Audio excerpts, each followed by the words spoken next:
Girl rescues Black billionaire from fiery crash. His last words changed her life. The flames clawed upward like wild beasts, painting the night sky in bursts of orange and blue. A metallic screech still echoed in the alleyway, the sound of twisted steel meeting concrete. A luxury black SUV had slammed headfirst into a light pole, its hood crumpled like a crushed can, smoke billowing thick from beneath. Inside, trapped behind the airbag and the cracked windshield, was a man. Blood trickled from his temple. His seatbelt had locked. His hand, trembling, reached for the door. It didn't budge.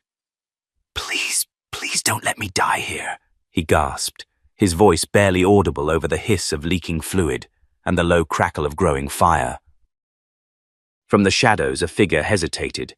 She was 12, dirty hoodie 2 sizes too big. Torn sneakers, a tangle of dark curls plastered to her forehead by the rain. Her name was Alina Carter, though no one had asked in years. The city moved past her. People rarely looked down, but tonight, something made her stop. He screamed again, louder this time. "Somebody help me, please!" Alina stepped closer. It wasn't her problem. People died in the city all the time. Alone. Unseen. But his eyes. In that moment of desperation, when they locked on hers through the spiderweb of shattered glass, he didn't look rich. Or powerful. He just looked human. She dropped the lasagna she'd found behind Sal's pizzeria and ran. "Turn your face!" she shouted, grabbing a brick from the planter nearby. 1, 2. On the third strike, the passenger side window gave way in 1,000 sharp-edged pieces. Smoke poured out as she reached in blindly, coughing. "Can you move?" He nodded, but barely. She undid the seatbelt, muscles straining against the dead weight. Her hands burned against the heat of the leather. With every second, the fire got closer. The flames were licking through the footwell now. The air tasted like gasoline and metal. "You've got to move!" she yelled, her voice cracking. "Now!" He tried. His legs buckled, but she pulled, gripping his jacket, dragging him through broken glass and steam. Her sneakers slid on the wet pavement, knees scraping concrete. The heat stung her eyes, but she didn't stop. They fell to the sidewalk just as the engine burst. A low, thunderous boom shook the street. A fireball erupted, briefly illuminating the alley like daylight. Her ears rang, her heart pounded. But he was breathing, alive. He lay there coughing, gasping for air. And then he turned to her. "You saved me," he whispered, the words trembling with disbelief. Don't let them win."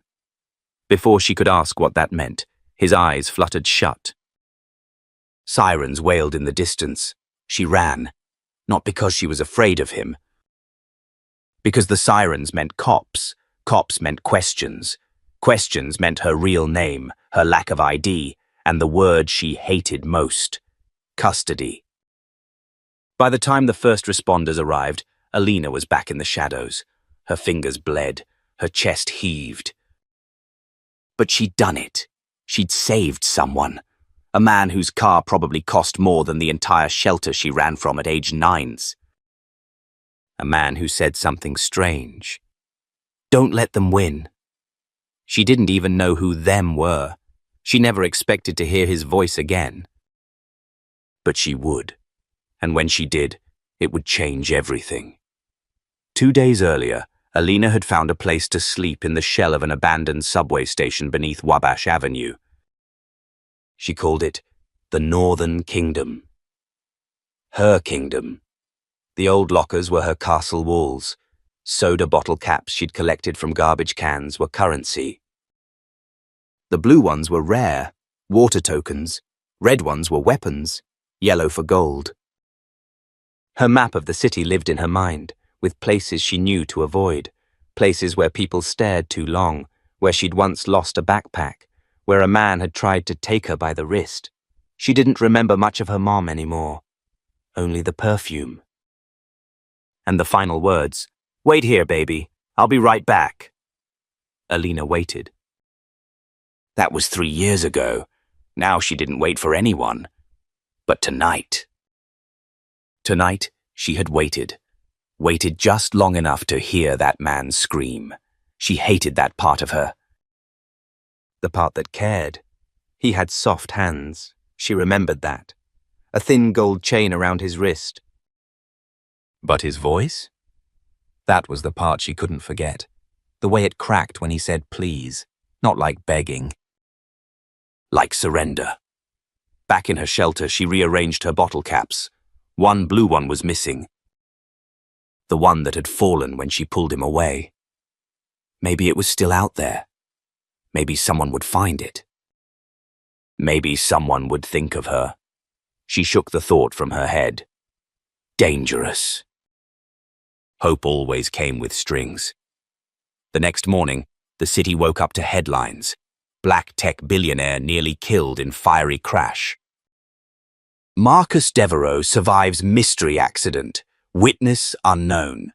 Alina saw his face on a TV through the window of a pawn shop. His cheek was bandaged, but his jawline sharp, his eyes familiar. He's the guy, she murmured, and the crawl beneath his face. That made her freeze. Reward offered for information on the young girl who saved Devereaux. Her knees went weak. They were looking for her. That night, she dreamed of fire. In the dream, she was in the car too. But this time, no one saved her. Across the city, in a hospital suite with marble floors and quiet machines, Marcus Devereaux opened his eyes. For a long moment, he just stared at the ceiling. The girl, the smoke, her voice. I saw her, he said aloud. His security chief, Rhys Bennett, looked up from the tablet at his bedside. Sir? Marcus didn't blink. The girl. She saved me. You were lucky. Everyone says so.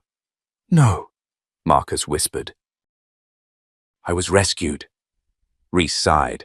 She's not been found. The camera at the intersection was busted. She didn't stay. Marcus turned his head. Then you find her. Use whatever we have. Start with the street kids. Someone must know. Rhys raised an eyebrow. And when I do? Marcus's voice was hoarse, but firm. She saved me, but her eyes, those weren't a child's eyes. They've seen things. Things they shouldn't have. And if she doesn't want to be found, then you still find her, Marcus said. She deserves better, and I need to know who they are. Rhys frowned. You think it wasn't an accident? Marcus didn't answer directly. Instead, he repeated the last thing he remembered saying. Don't let them win. Rhys stared at him. Who's them, Marcus?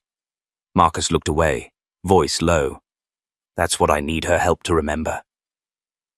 Out on the street, Alina walked past a bus stop. A woman in a tan coat was reading the newspaper. At the bottom corner of the front page, a new photo had been added under Marcus Devereaux's recovery update. A still from a nearby traffic cam, just grainy enough to blur her face, but sharp enough to show her silhouette, pulling him from the car. Alina stopped cold. It was her. Not just the moment she saved a life. It was the moment everything changed. And somewhere, a powerful man was waking up with only her name, her shadow, and a promise. A promise that would rewrite both their fates. She didn't know it yet, but she would never be invisible again. The alley smelled of sour milk and rusted iron, the scent thick enough to make most people turn around. But Alina Carter didn't flinch. This was her territory, her path through the backbones of a city that had long forgotten her. She moved with the fluidity of a stray cat, quiet, invisible. The concrete beneath her sneakers was still damp from last night's rain, and her coat clung to her skin. But her eyes were sharp, always scanning, always expecting something to go wrong. She didn't realize it yet, but she was being watched. From a black SUV parked across the street, Rhys Bennett sat behind the wheel, eyes hidden behind dark aviators, jaw clenched. He had tracked street kids before, runaways, witnesses, even suspects. But this one was different. She wasn't running. She was hiding in plain sight, clever, careful, and fast. He'd spent 2 days combing through camera footage, interviewing homeless teens, talking to shelter volunteers and newsstand owners. They all said the same thing. Yeah, there's a kid who fits. Quiet, keeps to herself, doesn't steal, just scavenges. Smart, fast, disappears like smoke. Rhys knew instinct when he saw it. This girl wasn't surviving. She was strategizing. He had seen her twice now from a distance. And today, he would make contact. Alina didn't notice the SUV at first. Her mind was on the sandwich she hoped the bakery would toss out in the next 15 minutes. It was Thursday. Thursdays meant old sourdough. If she was lucky, maybe a sliver of cheese. Then she saw the man. He was tall, dressed too neat for this part of the city, leaning against a pole near the subway entrance, pretending to scroll his phone but looking around too much. She knew the type. Cops, outreach workers, or worse, foster agents. She tensed, turned her face and changed direction immediately. But Rhys had already clocked her. "Alina," he said, just loud enough to freeze her steps. Her back stiffened. No one used her name. She turned, slowly, ready to run. "I'm not here to hurt you," he said, lifting both hands. "I just want to talk." "Then talk from there," she replied coldly. Rhys took a breath. "The man you saved." "His name is Marcus Devereaux. Do you know who he is?" She said nothing. "He's looking for you." "Not the cops, him, personally. I don't want anything from him," she snapped. "I don't need anything. He said you'd say that." She narrowed her eyes. "He just wants to say thank you. Nothing else." "That's what they always say," Alina muttered. Then the questions start, the files, the court dates. "The shelters." Rhys took a slow step forward. "Listen, I was raised in a system not too different from what you're scared of. I get it. I've seen what it does. But Marcus, he's not like the others. I don't care who he is." "Yeah, you do," Rhys said softly. "Because you didn't leave him there to die, and now you want to know if it mattered." Alina's lip trembled for half a second. She turned her face away, furious with herself for letting him see it. "You don't know anything about me. I know you didn't hesitate to run into fire for a stranger. That tells me more than enough." Silence stretched between them. A siren screamed in the distance. Somewhere, a dog barked. Rhys stepped back.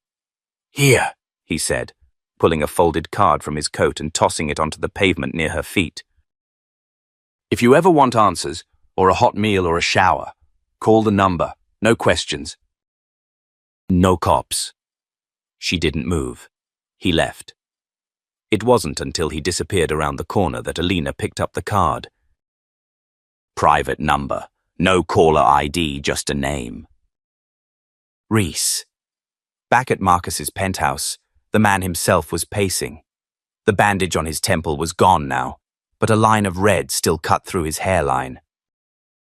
His suit fit perfectly, but his posture was off, shoulders tight, steps uneven. "She's not going to come to me," he muttered.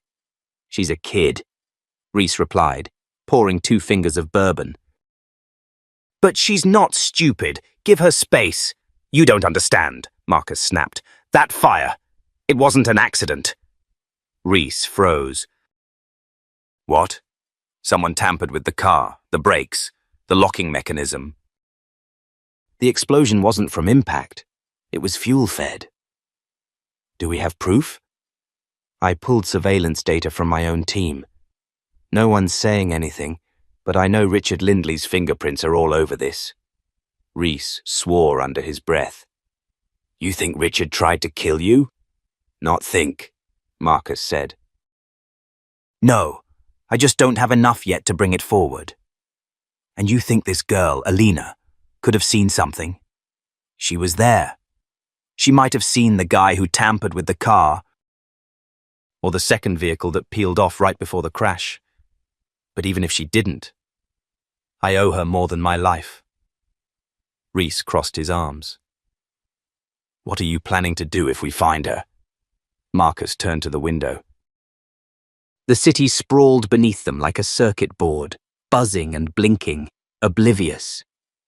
First, I'll make sure she's safe. And then?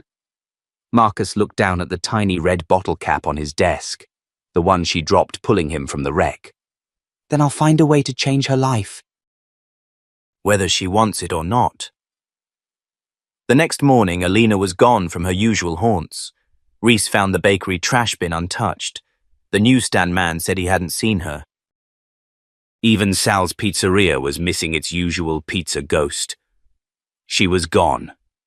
He cursed, getting into the SUV. But in a high-rise office across the city, a hacker for hire was cracking into traffic cam servers, and 30 minutes later, a grainy image popped onto Marcus's private monitor. A silhouette dragging his body from the wreck. Alina! Visible for 2 seconds, head turned just enough to show her face. Marcus leaned in, stunned. Reese appeared behind him. That's her. Marcus's throat tightened. That's her. And in that frozen image, a blur of smoke, blood, and rain, Marcus saw something no algorithm could detect. Determination. She didn't just save him. She changed him. He wouldn't stop until he found her. And Alina. She had no idea her life was already unraveling from the moment she said, "Don't die on me." Not just because she saved a billionaire, but because someone tried to murder one, and she might be the only witness left alive. Alina didn't sleep that night. Her shelter behind the shuttered subway platform was quiet, the usual hum of the city swallowed by a tense, uneasy silence. She lay curled under her coat, staring up at the cracked concrete ceiling, still gripping the card the stranger had tossed at her earlier. Reese. Even the name sounded too clean, too deliberate. She'd seen guys like him before. Soft voices, hard eyes, promises that came with handcuffs. But something about him had felt different. He hadn't pushed. He hadn't followed her when she turned and vanished. Still, she didn't trust it. Not him, not the man in the suit he was talking about. And definitely not the word, thank you. Every adult who'd ever offered her that ended up taking something. She slid the card into the side pocket of her coat anyway, just in case. A scream shattered the silence. Alina bolted upright, heart hammering, before realizing it was just a dream, a leftover echo from the night of the crash. The fire, the man's voice, the way he had looked at her like she was the only person in the world. She'd heard the desperation in his last words. Please don't let me die here. And now, somehow, that man, a stranger with fear in his voice and fire on his heels, was a billionaire with security teams and surveillance, and a man named Reese, hunting her down in alleys. The city felt different in the morning. Brighter, but no less dangerous. She moved quickly, navigating streets she knew would be quiet at this hour. She didn't head toward the bakery or the church steps or the diner that sometimes gave her toast when no one was watching. She went west, toward the river, somewhere she hadn't been in weeks. Somewhere she knew she wouldn't be found, or so she thought. Back at the Devereux Tower, Marcus was pacing again, but this time with a purpose. His assistant Layla walked beside him, tablet in hand, rattling off a list of calls he was supposed to return. Cancel the Europe board call. Push the investor lunch to Friday. And send a gift to Mayor Baldwin for the fundraiser. Layla paused. And the press inquiry about the girl. Marcus stopped mid-stride. What press inquiry? Layla blinked. Someone at the Tribune leaked a story, unconfirmed, but they're calling her your guardian angel. Marcus's jaw tightened. Kill it. I already did. But Marcus, the questions are coming. If someone's trying to hurt you, they are. Layla lowered her voice. Do you know who? He didn't answer. Not yet, but he had a name and a face. Richard Lindley, the man who'd once been his closest ally, a man who had every reason to want him silenced. Where's Reese? Marcus asked. Still out, Layla said. He's following a new lead. Said he'd call if it was solid. Marcus nodded. If he finds her, I want to be there. No press. No announcement. Just me. Understood. Alina sat cross-legged on the edge of an old dock, watching the river churn in slow, lazy ripples. A rusted cargo ship passed, its horn low and mournful. It reminded her of the lullabies her mom used to hum, before she left. She pulled out a bottle cap, turning it over in her fingers. Red, clean, from the night of the fire. She'd picked it up off the street before she'd seen the car smoking in the rain. Now it felt like it belonged to another lifetime. Someone sat down beside her. She flinched hard, ready to run, but the voice was calm. Easy. I'm not here to drag you anywhere. Reese. How the hell did you find me? She snapped, heart pounding. Your pattern changed, he said, hands on his knees. You stopped hitting the bakery. No sign of you near the church or the station. That told me you were hiding. This place. It's peaceful. You'd come here to think. She scowled. You a shrink now too? He smiled faintly. I was a detective. Now I just try to understand people. Alina looked away, ashamed of how much she'd hoped someone would come looking for her, and terrified that someone actually had. Reese took something from his coat. A small envelope. What's that? A letter. From Marcus. She didn't reach for it. I told him you wouldn't read it, Reese added. But he wrote it anyway. Alina stared at the envelope like it might explode. You said someone tried to kill him, she said after a moment. Was it true? Reese's face darkened. Yes. And you think I saw something? Maybe. Or maybe not. That's not why he wants to talk. Then why? Reese hesitated. Then, slowly, he placed the envelope between them and stood. Because in the moment that mattered, you didn't ask who he was. You just saved him, and it changed everything for him. He walked away without another word. Alina didn't touch the envelope for nearly 10 minutes. When she finally opened it, the handwriting was firm and elegant. Alina, I don't know your story, and I won't pretend to understand it. But I remember every second of what you did that night. You didn't save Marcus Devereaux the billionaire. You saved a terrified man begging for his life. If you ever want to talk, no strings, no expectations, I'll be waiting.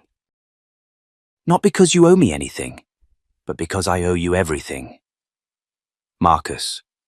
She read it twice, then folded it and slipped it into her coat next to Reese's card. And that was the moment her wariness cracked, just a little. Not enough to trust, but enough to hope. Somewhere across the river, a man with scars and secrets looked out his window and whispered her name. She didn't know it yet, but her life wasn't unraveling. It was finally beginning. The elevator doors closed with a soft hiss behind Marcus Devereaux as he stepped into the dim hallway of his private penthouse.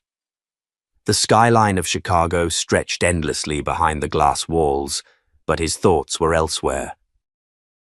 He had replayed the girl's face over and over again since that night.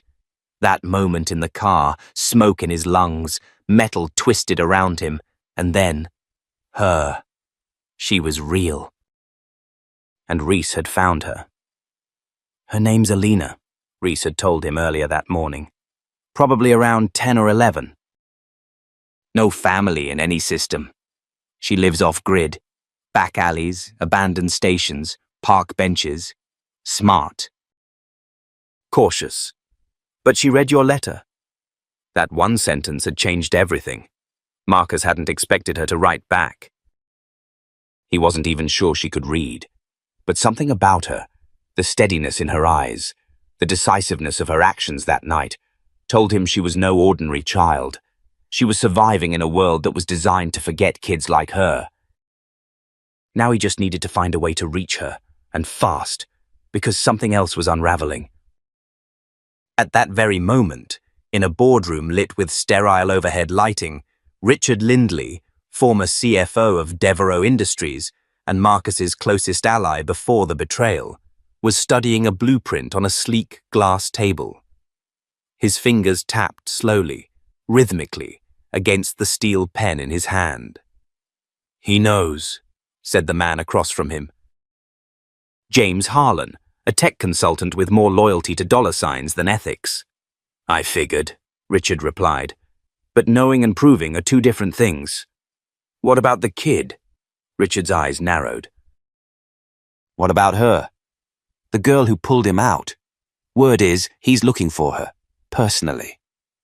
For the first time, Richard's tapping stopped. "She saw something, didn't she?" "Nothing she can prove," Richard said. "But that doesn't matter.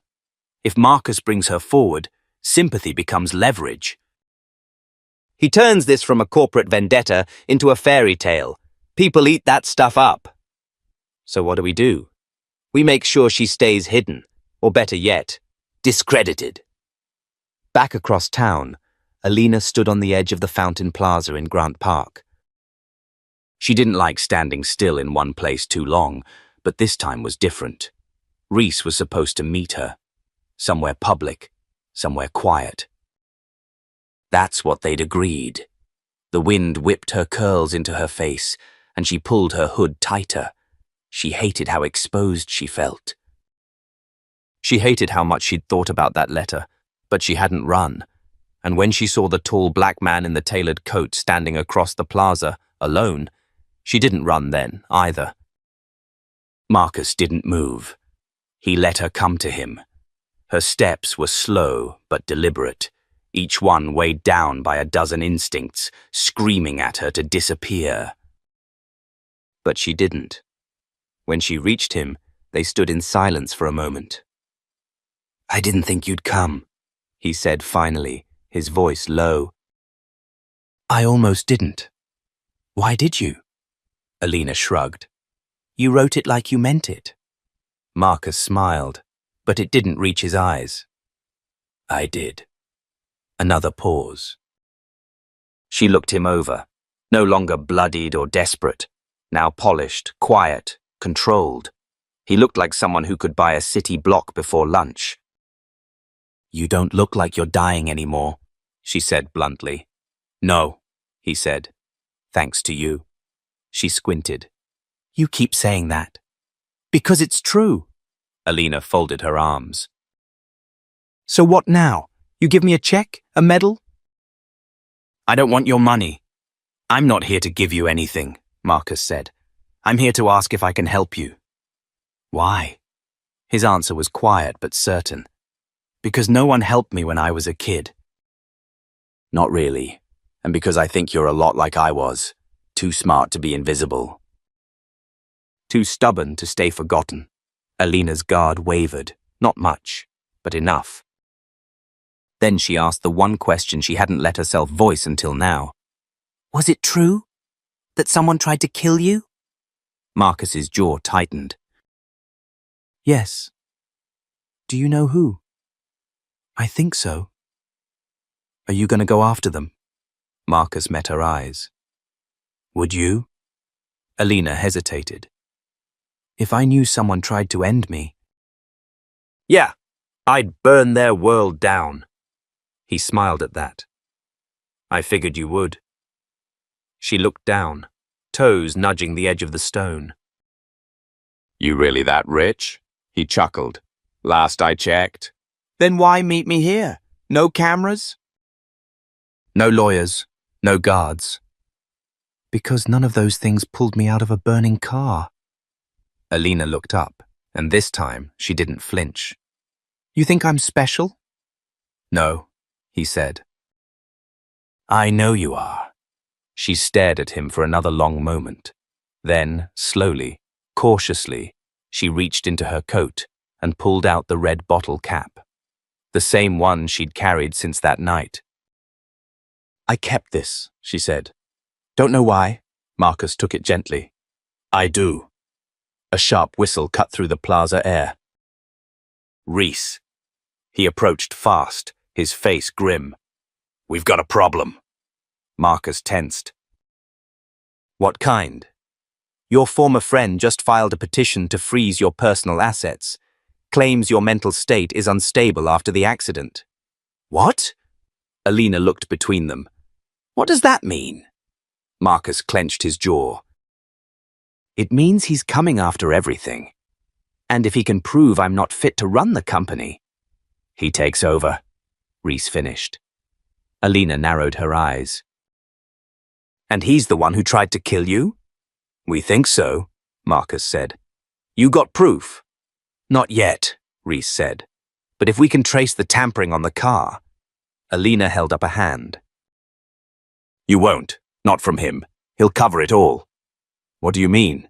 Marcus asked. I mean, I saw someone that night, she said. Before the crash, a guy in a blue hoodie with yellow gloves. He dropped something under the back of your car before he bolted. Marcus's breath caught. You sure? I remember colors better than names, Alina said. It's how I don't get lost. Reese was already pulling out his phone. That's more than we had before. Marcus looked at her, stunned. Why didn't you say anything earlier? She shrugged. Didn't trust you?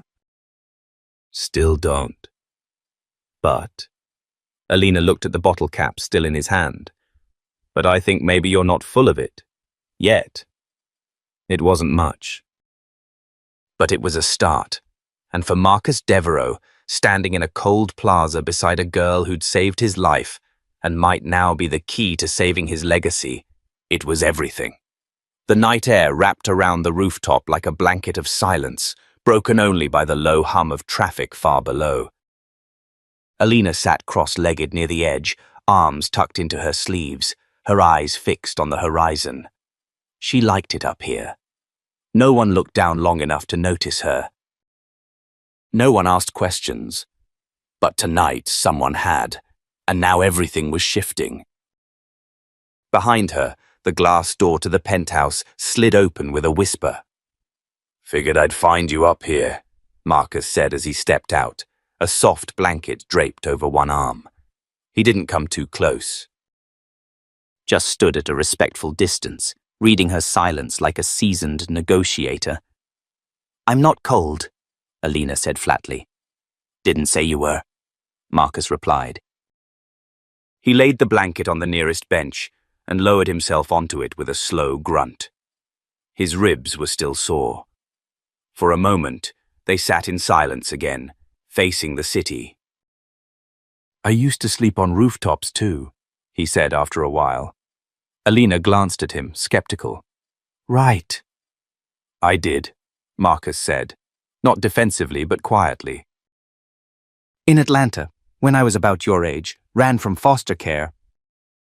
Thought I was smarter than the system. Were you? I was lucky, he said. But I learned fast. Luck runs out. Alina didn't respond. Her fingers tightened around the soda cap in her pocket. the same one he'd returned to her earlier. "They're gonna come for you," she said finally. Marcus turned his head. "Who?" "Your enemies. The ones who want your company. Your name. Your power. They're not just coming for you. They're gonna come through me." His jaw clenched. They already tried. The legal motion to question my stability wasn't just business. It was a warning shot. "And now I'm a liability," Alina said. "You're not." "But I am." "No," Marcus said firmly. "You're the one person who was there when no one else was.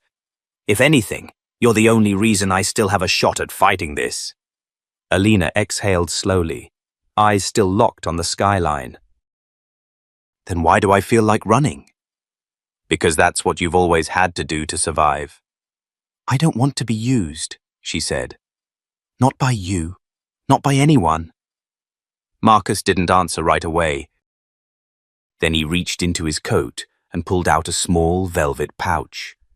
From it, he took a delicate gold chain. Hanging from the chain was a tiny sun pendant. "This belonged to my mother," he said. "She used to say, 'Even on the darkest days, you deserve to shine. I want you to have it.'" Alina looked at him, guarded. "That's supposed to buy my loyalty?" "No," he said, setting the necklace gently on the stone beside her.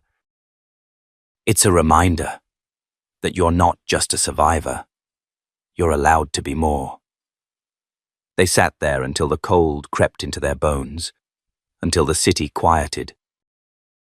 But neither of them moved. Downstairs, in a corner office lit by twin lamps, Reese leaned over a screen. The security footage had finally come through, a grainy clip from a streetlight camera 4 blocks away from the crash. The quality was low, but it was enough. There, a figure. Blue hoodie, yellow gloves, the same description Alina had given. He zoomed in frame by frame, then froze, tattoo. Just beneath the sleeve, a half-sun etched in ink. It was a mark Reese recognized, an old symbol from a Detroit-based gang long since absorbed into corporate muscle for hire. He picked up the phone. "Marcus, we've got something." "You might want to sit down." The next morning, they met in Marcus's private conference room. Alina sat in one of the high-backed leather chairs, legs dangling, hoodie sleeves pulled over her hands.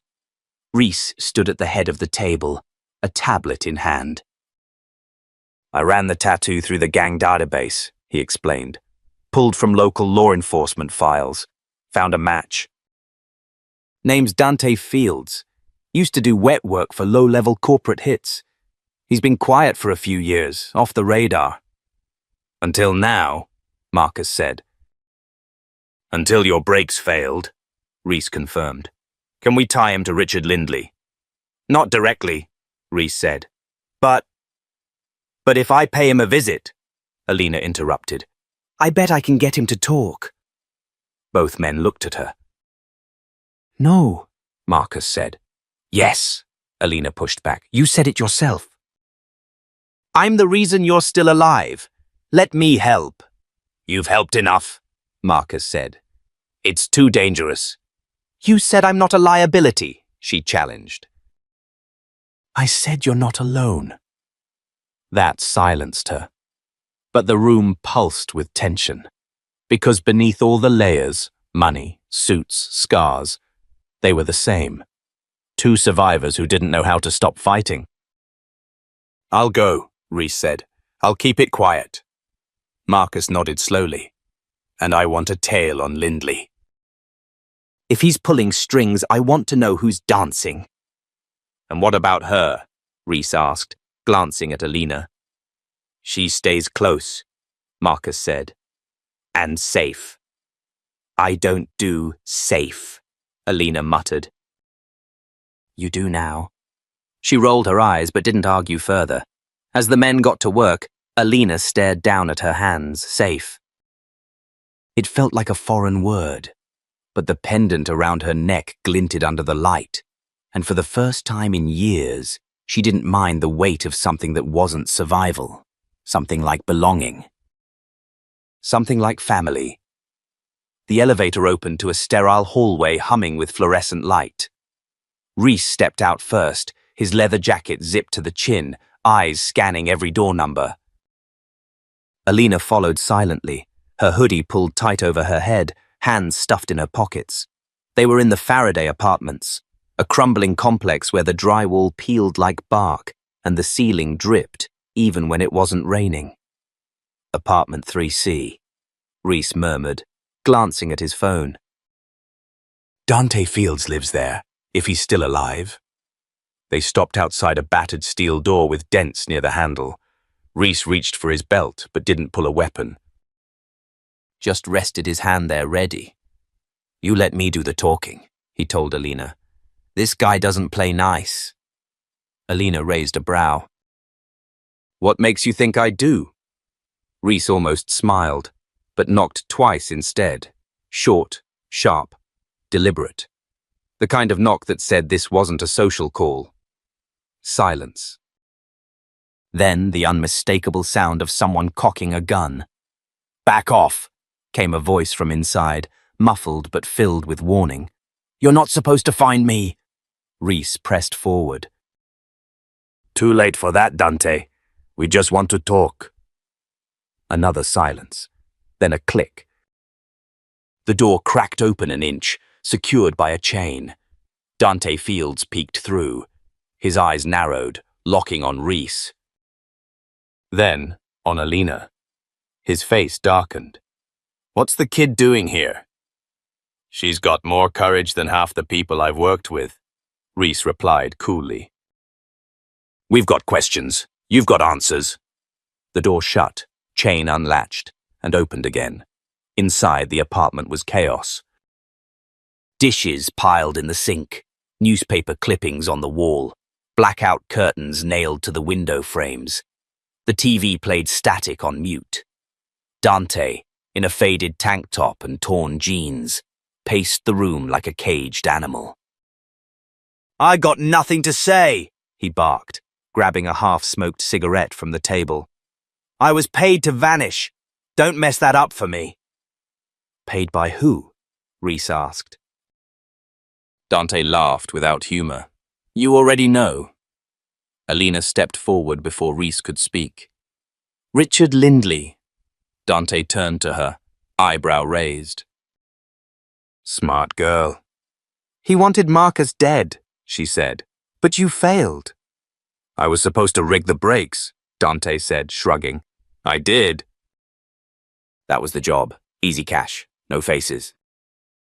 Just a name and a car. The guy was supposed to burn.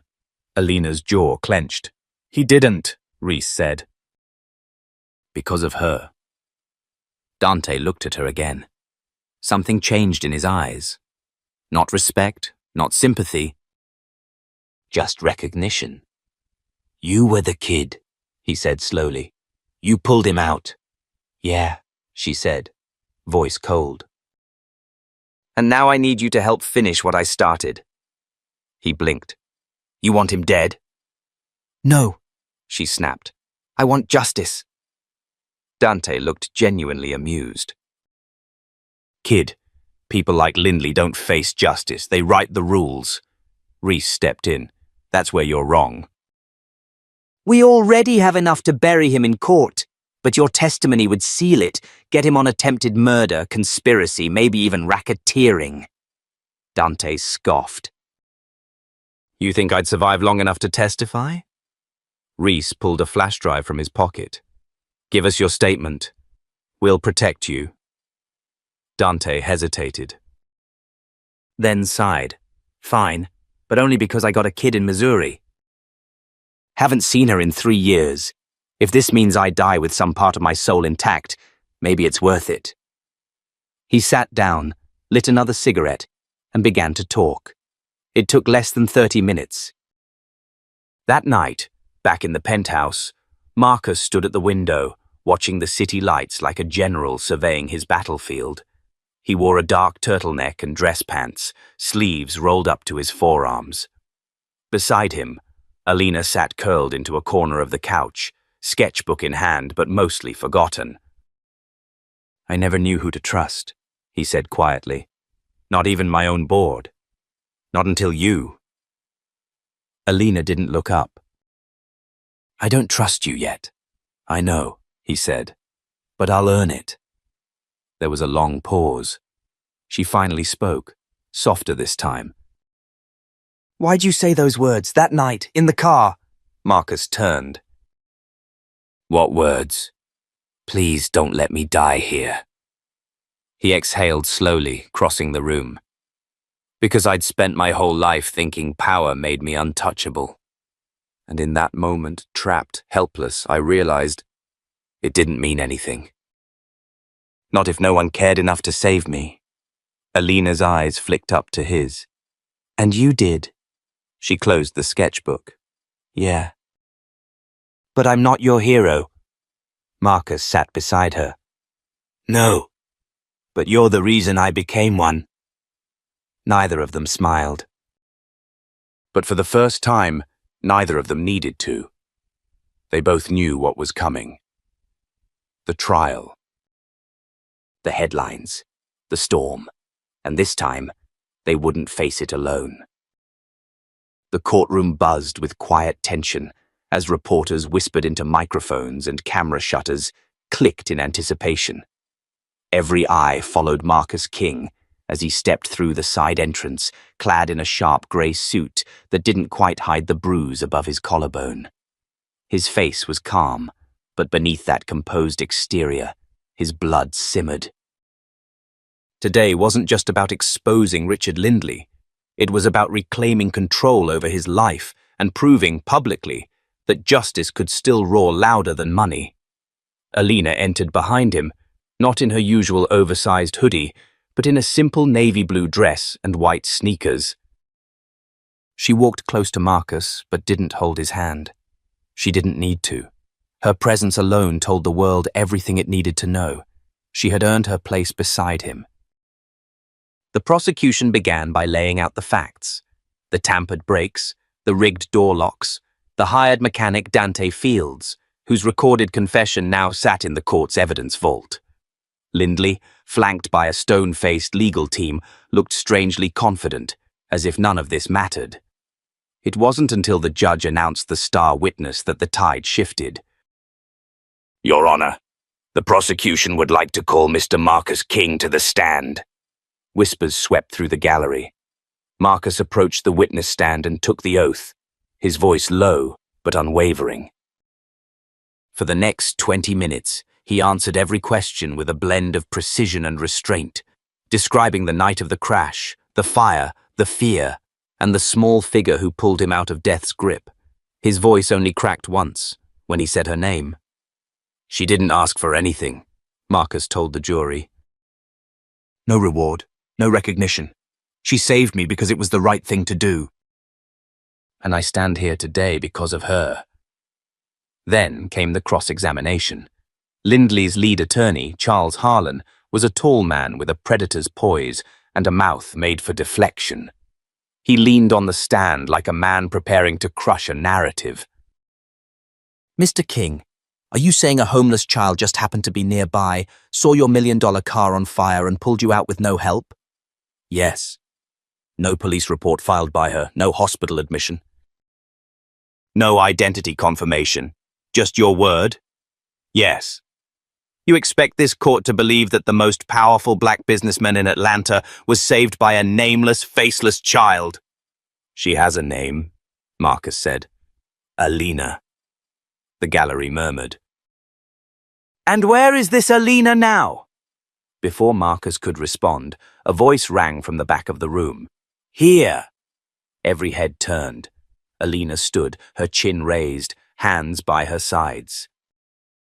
She walked down the aisle with quiet strength, unfazed by the sea of eyes or the judge's surprised expression. "May I speak, Your Honor?"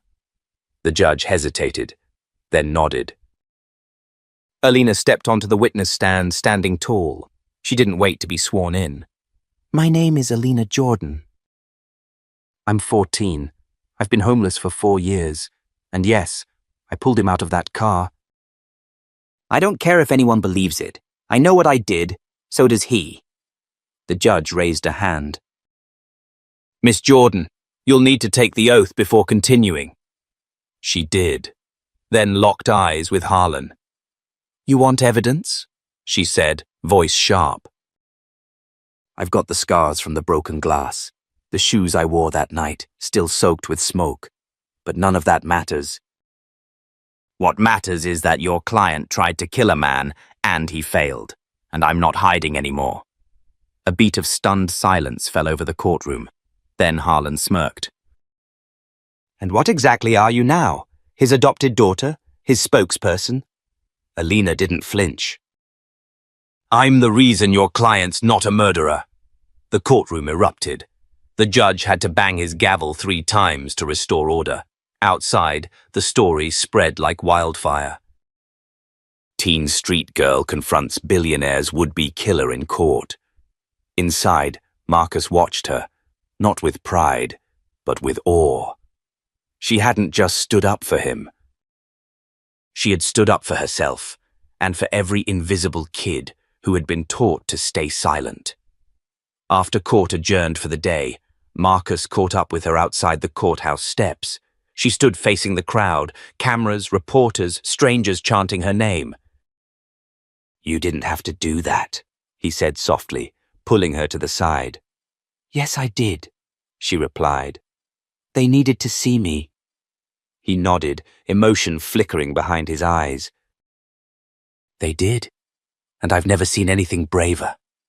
She paused. Do you think we'll win? We already are, Marcus answered. Every second you keep showing up, we're changing the story. From the edge of the crowd, Charles Harlan stood beside Lindley, both of them tight-lipped and furious.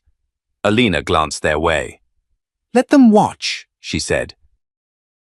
And just like that, she turned and walked through the crowd, not hidden anymore, not afraid. The streets had tried to erase her. But today, she wrote herself into history.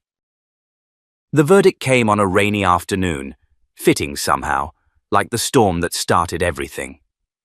Alina sat beside Marcus in the front row of the courtroom, her hands folded in her lap, knuckles white. Her hair was neatly braided, and she wore a navy blazer over a soft yellow dress Sophia had picked out that morning.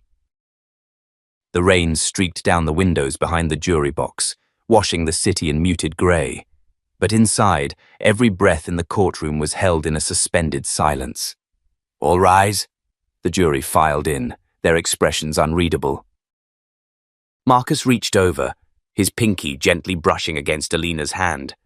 It was the smallest gesture, but one that said, I'm here.